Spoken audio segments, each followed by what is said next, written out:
live से थोलक तब ngarang से थोलक तब कनो तौवी पाउसु मतम चाना यौहलबा ngamdre amam khaktani yauhalise ai khangi loimak sauromani aipse उपाय लेते अंदर मरक से वालेकुम अस्सलाम उपाय लेते दी मसाने पा उंग दौरे न कफिल की याम कन्न ई थक थबक से लोइन पिजल लगले अदुना मरम होइरगा तुम साव क्रम थोंगरम नाइद्रम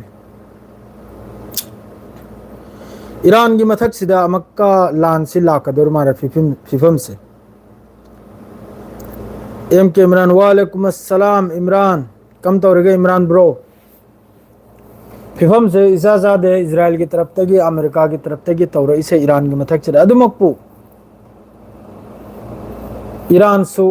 मागी मिसाइल अपग्रेड तौदना अमसुंग अतै अतै खुजुखलाय अपग्रेड तौदना ईरान सो हजिक ngairime हजिक ईरान सु ngairime अदमकपू पूरा हाई अलर्ट है ईरान की फोर्स हजिक पूरा हाई अलर्ट है करेगा दी कम तम इजराइल की तरफ ते कम तम अमेरिका की तरफ ते की असीग लोइने ना मखोगी IAEA मोहगी न्यूक्लियर वाच डॉग आइन लेरी दो हुई दो अदु की तरफ ते हाई ग्राबर न्यूक्लियर मखोगी यूरेनियम इन्वेस्टमेंट तौदन लेरिबा 60% यूरेनियम इन्वेस्टमेंट तौदन लेरिबा अदु कुम यूरेनियम दो मखोगी नातान्स माद्रेदी अमम मखोगी न्यूक्लियर फैसिलिटी दुगी मखा द लेरी आइने महाकने लाउथोगराबा अमक्का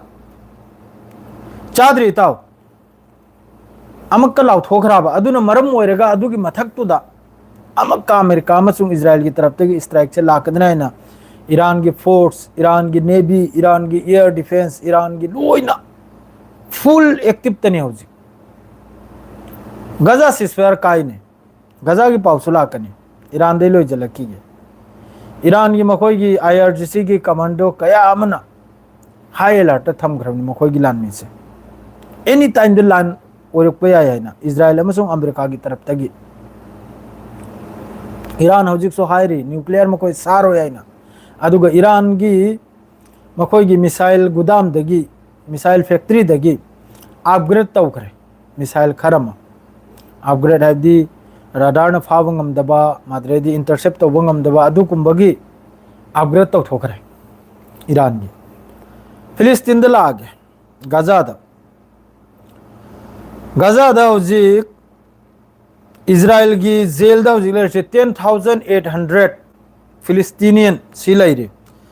सिदा हजिक के हजिक इंपोर्टेंट है अंगांग यारसी 450 नि अंगांग चिल्ड्रेन वुमेन नुपी 87 असिदा अखोगी चार्ट सुबह याद बिदा करीम ते गलती याद बिदा 3,629 अल जजीरा की रिपोर्ट ने 3,629 अस्सी की मथक ते करीम ते चार्ट याद नसी की पाव मी मरी अदुसु पाखंग अमातीन इन कलकिला हरिब मफम सिदगी मी मरी फाद्र पुखरे इजराइल की तरफ तगी रमल्ला दगिसु मी मरी अदुगा लोइनना अमक मी 15 डिटेनेशन केम दा इजराइल की तरफ ते थाखरिबनी माद्रेदी मियोय अहुम अमा स्टूडेंट निसी नाब्लुस तगी वेस्ट बैंक से यामना कन इजराइल की तरफ तगी यामना कन कनुम से तौरी 24 आवर्स सिदा इजराइल गजा तगी पाउसायरागा 24 आवर्स सिदा मी कुलमरी अल अवादा हॉस्पिटल दा लास्ट 24 आवर्स सिदा अल अवादा हॉस्पिटल दा हक्सांग असीबा हजिकी गजा मनुंग दा सेंगदोरकपा अमम तौरकपा कनुम तौरसे असिदा मी कुलमरी गी हक्सांग असीबा असीनी गजा की पाव गजा दा मार्केट सु मफम खर्ड लागिरी मार्केट सु खरम सु तौरी साग सब्जी अममसु योली गजा मनुंग दा अदुमकपो इजराइल की तरफ तगी जुलुम तौबसे तोक्तरी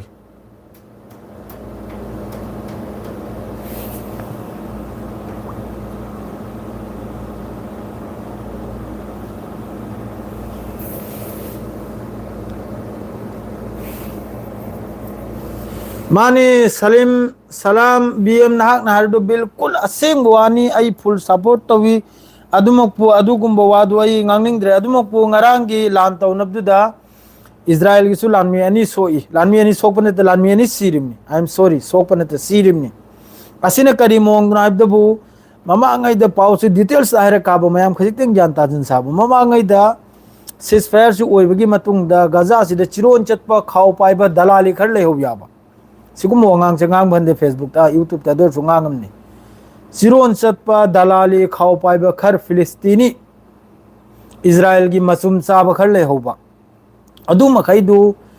हमास ने धीरे धीरे गा हतपसे हौरकपदा हाम बद डोनाल्ड ट्रम्प दा दुई केस तो थागत पदा डोनाल्ड ट्रम्प नारे में अदु मखोय की अंदरूनी हिस्सा ने अदु कोई चंगु बे मथौ ता दे सिनी तुंग द इजराइल की तरफ तगी पेसार से लाखपदा हमास ने का डोनाल्ड ट्रम्प ने करी हारे कराइबदा अथुबदा सिलेंडर तौ अथुबदा असी वाक्सांग सीदना नहल नखोयना होस्टेजेस फाकी बगी असी वाक्सांग मखैदु अथुबदा पिरा उसिनाम नत्रदी इजराइल न लान हौर अनि सिनाब असाई की पॉइंट दुमना करेदि सोमदा माई मीना बसीरिदो गजा मनुंग द फिलिस्तीन ना हमास न हलिब मिदु इजराइल की खबरी नाबा इजराइल की खाउपु बनाबा अदुगी मतुंग दनी ngarang हौजुक फाउद सिसफायर 80 की मथक्ता सिसफायर सिद अल जजीरा दे इरसे अल जजीरा ने से लाल बम फाव याउद्रम 80 टाइम्स सिसफायर बोइलेसन इजराइल की तरफ तगी असिद 97 फिलिस्तीन सहित ओरिमनी मी सनी का कुंथराम नबु अशोक पने छि सिसफायर हौरक पदगी हौजुक फाउदा सिसफायर हौरक पदगी हौजुक अदुमकपु लैरिबा असाइगी ग्रेंटर लैरिबा कंट्री मखैदु इजिप्ट ओइगेरा तुर्की ओइगेरा कतर ओइगेरा खंगलो अदुमकबु अखोइन लैरिबा मफम सिदगी यामना चाउरबा मतेंग चंखि गजादा यामना चाउरबा मबुक थन्ना चाबो फंगबा याम साथिने चंखि तुर्की की तरफ तगी जो मतेंग तौनुंदे तौवी लोइमकसु तौवी इजिप्ट की तरफ तगी तौवी अदुमकबु असाइगी इजराइल अमसुंग अमेरिका की एगेंस्ट द थोकलेगा नंगना तौरिसे करिनो हाइबो हाइबो ngамद्रिमने लेबनान दा ngasi सिसफायर चाही में सुगरे लेबनान साउथ लेबनान पूरा लोइग्रे गजा सेम करे साउथ लेबनान पूरा गजा सेम करे हिजबुल्लाह नंगे गवर्नमेंट कई दौदन ले नो हुकूमत करी पाइदन ले नो हंगिमने हिजबुल्लाह ना हंगिमने लेबनान गवर्नमेंट करी तौरिम ना न कोई करी नो तौरिसे खुम दे लोइना गुलाम होइखरे फिलिस्तीन दा हौजिक याम कन्ना तुर्की की बुलडोजर मसर की बुलडोजर सऊदी अरब की बुलडोजर याम कन्ना सेंगना होनरी नौना सेंगत पैदमक्ता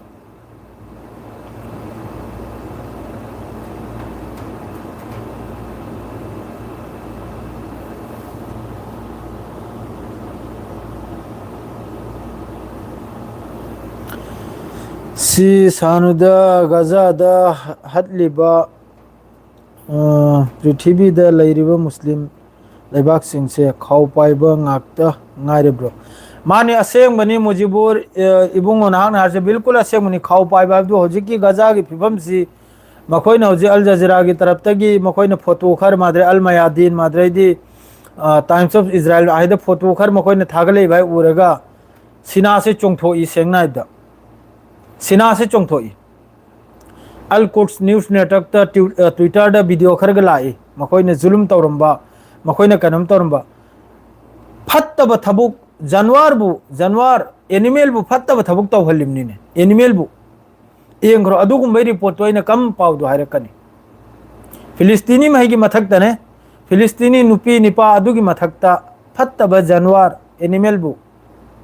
फत्तब थबुक तौहलिम कया साथीना मखाता आख्रमने मखोइचे कया साथीना मखाता आख्रमने दो सुगी आंबो बोइलेसन तौरिसी अलोइबिदा कनादा ताई हमास ताई अलोइबिदा कनादा ताई हिजबुल्लाह ताई हिजबुल्लाह दा हुजिक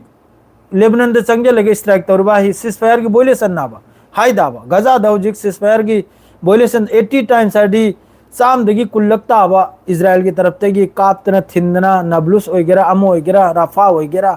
खान यूनुस ओइगेरा साउथ गजा होगेरा नॉर्थ गजा होगेरा ईस्ट गजा होगेरा असिदा सुयाम वायलेशन तौसी कनामतन चू फाउ ngang तू फाउ ngang मचिन सिदगी कम न अखोने नुंसीगदर सारो कम न मखोने चानिंगाय खर पीरगे याब्रो कापनिंग मतम न मीदी चंगलेगा काबले इदोना मीदी कापनिंग मतम द चंगले कापथोकलम याबा मान हनिंग मीदु हलम याबा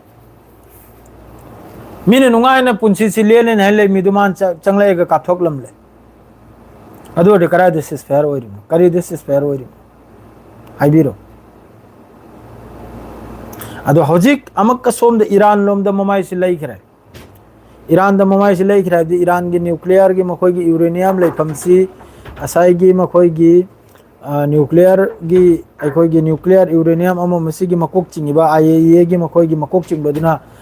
ईरान के न्यूक्लियर दो मसा के कनुमद्र लई अद्रगी लौथोकते खरतनि लौथोकजेना माना अदुम ग सेंगदोकपिरमनिना अमेरिका नसु स्ट्राइक तौबदु नुगाइरनी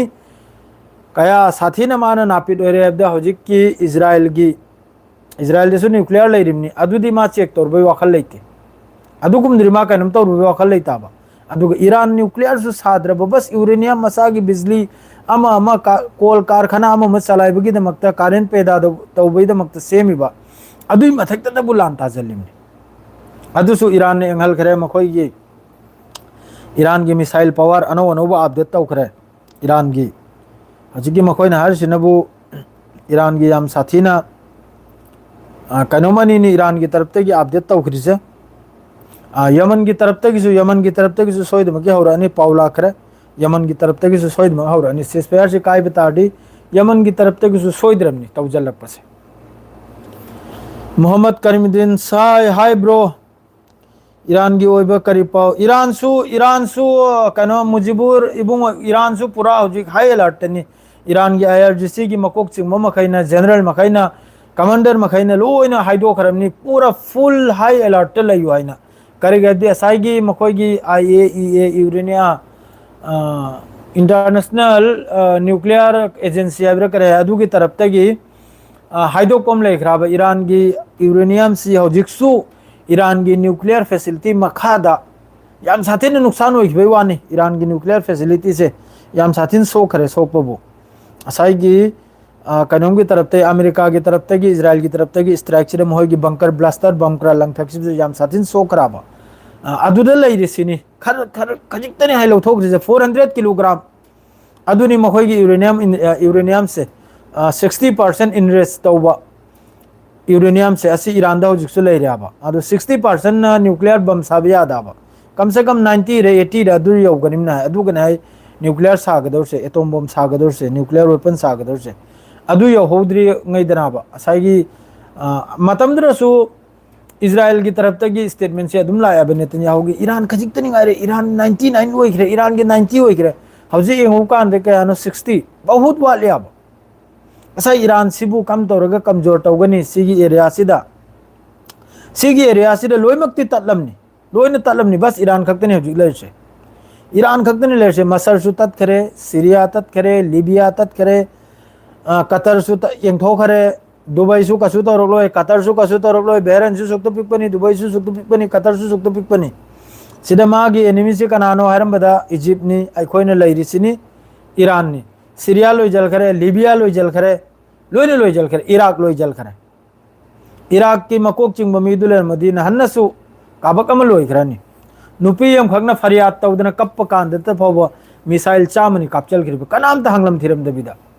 इराक की मतमदुगी प्रेसिडेंट दो सद्दाम हुसैन आर्डुना इजराइल दा करीम त हंगलम दबिदा इराक की नुपी यम खगना फरियाद तौरबे सुदादा मागी कनोमदा मीटिंग फमी कांदा नंग नमित उद्रब्रा अखोगी इचल इचागी लुतीरिसे उद्रबा डायरेक्ट मीटिंग कौरेगा सेकेंड की सेकेंड हौजिक की हौजिक तौवाइना खेबम थारे अदु मीदु कलबगी लौथोइंगदा अमक खेबम कापचलिमना अमक खेबम ईरान दा हंगी इराक ता अमेरिका ने करीगे अटैक तौरनाइना इराक खुमदे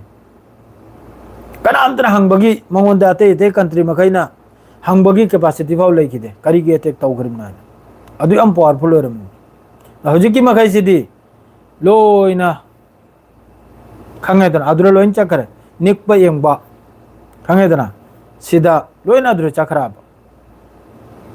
कना करियोरनो करिमते येंगद्रम अदुनने हजिक सिदा जुलुम ओइरिस फिलिस्तीन दा जुवरसे अदुननी